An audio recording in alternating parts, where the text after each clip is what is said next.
Hi, so a few thoughts around art therapy and G-TEP that I'm hoping it will be helpful and maybe interesting for you to hear about.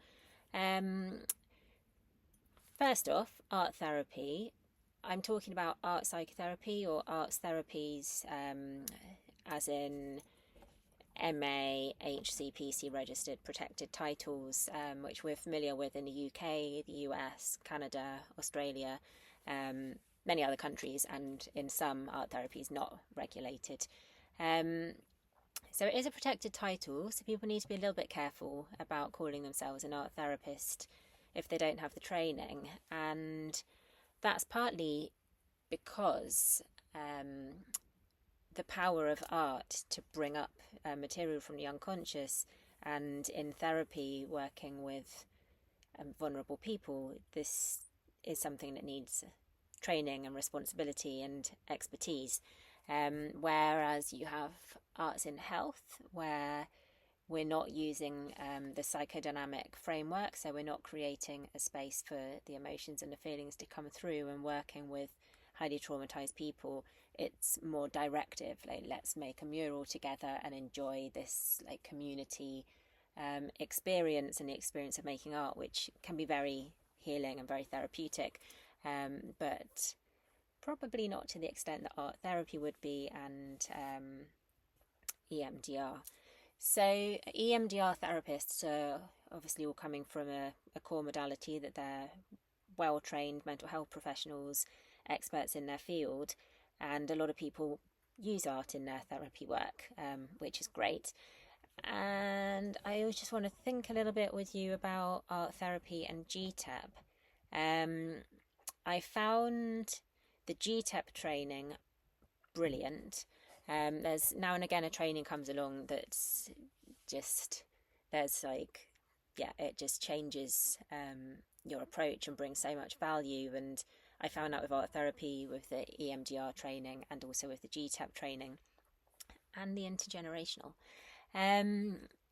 So first of all, how I've been using G-TEP. I've used it with some groups, as you would expect, but also I've used it in therapy, in art therapy work with young children, where it's actually become a part of the art therapy. So working with some school children in Albania, I worked with secondary school and with the primary school, and the very young children, it was hard to engage them and they were very uncontained. So the G-TEP sheet was very helpful to be able to like pin them down to something that they'd struggled with, something that they find useful, and they could tap between. And having these spaces for them to draw within was so valuable. So that's one way I've used it that isn't necessarily conventional. And I have had some supervisees who work with very complex clients in inpatient wards, forensic units, where it can be quite hard to do EMDR with their clients.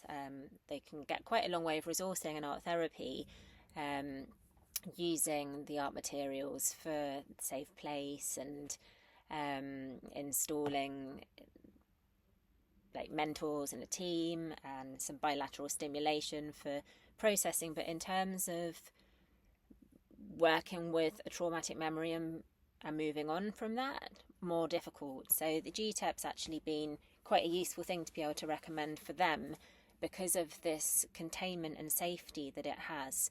So people are using that for art therapy groups and in art therapy. But equally, I think it's a really nice way for therapists to be able to bring in art without worrying about whether they're doing art therapy or not, and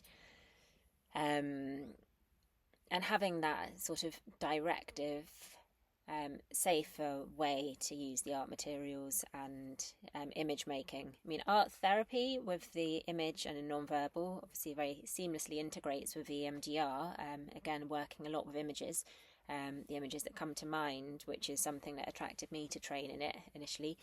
So yeah, the G-TEP's a lovely tool for that. What some supervisees have been coming to me with is they've been doing images of like the present sort of stuckness and an image of a desired future, and then tapping between those. And I said, that's not really the protocol. That sounds more like G-TEP and also really useful. And I was looking at the G-TEP sheet and how there's the safe place and the sort of desired futures on the right and the date of the initial trauma on the left. And there's the tapping between and looking in the direction that they want to be going in. And I was thinking how we do that in our lives. Like when I'm driving, I notice if I'm driving past big lorries, I find them quite intimidating. So I will very, very deliberately stare straight ahead of me when I'm overtaking a big lorry, because I find it quite petrifying, and I want to look at the lorry because I want to see where it is and make sure I'm not getting too close. But I know if I look, I'm more likely to glide in the direction of my gaze. So I'll be just staring at the road ahead until I get past. And mirror, where is it? Good, I'm safe to go back into this lane. So yeah, I was thinking about how we do that physically and also mentally. So I think this tapping between the image of the trauma or the present and the future, desired future, I think is a really lovely method that can be built on. Okay, and I've talked a little bit about liking the sheet and the structure of the sheet and the containment that brings. And I was just thinking about how people can, really allow for the art making with that sort of smaller space, without using sort of big canvases and being able to make so much of a mess. I'm currently in a little van, so let's see. I'm sort of doing this video just in advance of the Zoom tonight, just in case there's a problem with the connection. I don't think there will be, but also because it's just nicer in the daylight, and this is why I've got the thought of the driving so much in mind. But also it means I've got some small, portable and clean art materials with me, which are for my own use, but I think could be quite helpful for you guys as well. So there's this little desk. So, one of these ones where you can just sit up with that on your lap and work on your laptop. But it's also the perfect size for the G-TEP sheet. It's got these little holes to let the heat of the laptop cool, but you just put something over the top of that. So this could go on top of a table or on a sofa if somebody's sitting on the sofa in the clinic space. Then you've got your preferably A3 sheet, and then some examples of clean but creative paints. Just got these in a little takeaway tub here. They're oil paints, but they're water-based, so you don't need to use terps, and you're not going to have trouble with them drying and making such a mess. Much easier to clean. But still with this lovely sort of quality that oil paints have.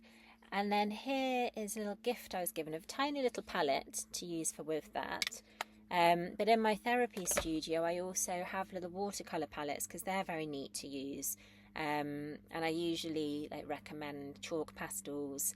But I've got these lovely pencil crayons here as well, so these have got different colours at each side. Again, it's a gift, which is what I decided to bring with me, but a little case of coloured pencil crayons, really tidy to use, quite freeing, and some of them you can get that are water dissolvable, so you'd draw with the crayons and then you can put water on top and it turns it into paint. So that's quite a neat way to be working with some colour and some art. And I've bought this sort of just a book of Fabriano paper. So Fabriano is a paper you can get on massive rolls, 5 metre long, longer even. But if you're wanting to do the G-TEP and go a little bit more into some of the resourcing, for example, doing the safe place for bilateral brush strokes, you could take more time on that and then just have it, sort of available, whilst knowing in that sheet on the box that's, representing, the safe place that's been worked on a bit further. Anything else in here to show you? Yeah, just little thing for water, and after having a takeaway, keep the thing from the dips. And a variety of paintbrushes. You can, any art shop's good fun to go in. They now quite often have a little art corner in Waterstone's bookshop, and W.H. Smith's quite often have a fair amount of art materials too. So going on from that, we've had Oliver talking today, I believe, about Grenfell and using G-TEP in supervision. So I'm pretty sure that I won't be covering the same material as him. If I just briefly mention working with a group of arts therapists who are working with young unaccompanied children, very limited resources, and showing signs of trauma themselves from the work. So I took the supervision group into a different space to the usual supervision room and did G-TEP with them, which was just so helpful because they were able to focus on a trauma that had happened at work, but then how that related to each of them individually, they didn't need to share. So while they were tapping and processing this, there was the bond, the healing nature of being in a group, but also their own experiences they'd brought to the work that were maybe being triggered and were problematic for them whilst processing the trauma that was happening with them at work at the time. And there was a profound difference after that with the group, but prior to it, quite often in a supervision session, there would be a lot of tears and real sense of desperation. And after this session, the individuals in the group became a lot more composed, a lot more decisive, a lot more deliberate, and able to make choices about what they were doing with the job, with endings with the clients, and the boundaries that they were setting at work. And another slightly different way of using the G-TEP to what it was sort of introduced as being for is I used it on myself in Albania. I'd been looking after a lovely dog on the road. I really became friends with her, and then I took her in, and very happy about that. I had all these ideas. I was going to travel with her in a van. I've got another little Albanian stray instead. Can you see him sitting outside? There you go. So he wasn't the plan. Are we still videoing? Yeah, he wasn't the plan. I was looking after a big grey dog who was on my road, and then she was injured, so I took her to the vets, and then I decided to keep her. And there were some people who worked on the road washing cars. Some of these guys said that I was stealing their dog, and I was stealing the street's dog. So being that I was the new one there, I put her back on the road and was just very upset. And the vet said, she'd been told that she was stealing the dogs because she would get the stray dogs homes in Italy and different parts of Europe, not making money from it, but just rehoming them.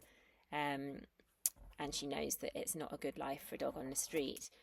So that morning, I just felt so upset about it, and I was on my own in Albania, and I had to go to work, doing the therapy work for the school, and I just thought, how am I going to work today after this? And I'm not taking a day off because of this street dog situation. That wouldn't have gone down well, and I didn't want to. So I sat, before the day started, I sat with the G-TEP sheet because I had them in my office there, and I did from that very immediate upset the G-TEP sort of protocol, I think that's what we call it, and my distress reduced so much. And the things that came to mind about what was underneath some of that distress became much more clear, as they do with EMDR, and were processed. The SUDS went right down. And before I started, a colleague came in before I started work, and because she knew I was upset, so I was just able to explain to her what had happened, and I was really okay for the day. So I think in terms of self-care, it can also be really valuable. I do tell supervisees not to do EMDR on themselves, definitely clients not to, though I suggest EFT if they want to do anything. And the supervisees, I ask them not to. But I think maybe for supervisees, if they are comfortable enough with it and stable enough themselves, I think G-TEP could be really useful for working with our own trauma that we're picking up at work and in our daily lives. A little bit like Dr. Guerrero's butterfly hug, where at the end of the day, like, what are you feeling in your body, and you're processing that. Maybe this is quite a nice thing to do in times of high stress. Anything else that I wanted to bring in? I think that's enough. So I know it's just 15 minutes, and then we want to be able to have some questions. So, yep, hopefully that's helpful for you.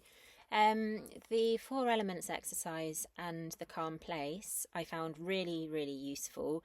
And during lockdown, I made some videos of those so that my clients could see them between sessions.